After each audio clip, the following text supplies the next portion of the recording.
Tuon ko ron. Nag-edit ko gabi. Good morning, class. Good morning, teacher.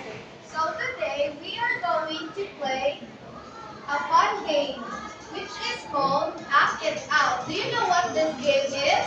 No! Okay, so teacher Jasmine will going to give you the steps by step procedure. Okay, class. Good morning. Step by step procedure.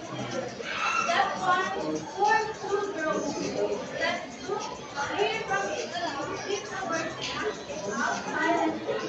Step 3, guess within a set time in 1 minute. Step 4, decorate and score a point. Step 5, continue with step 1 until all points are collected. So, this will be the Team A and Team B. so,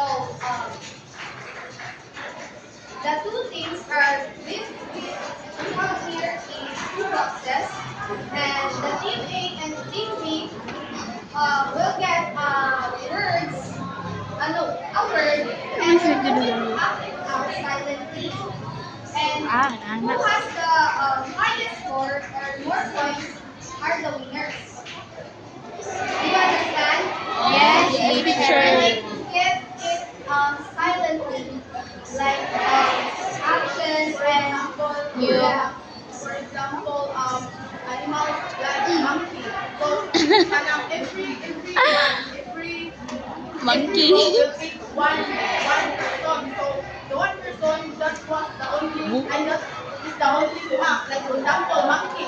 So si Juan Pasakalan, Hala, monkey. So ang members mo ay mo ingon nga monkey na. Hello.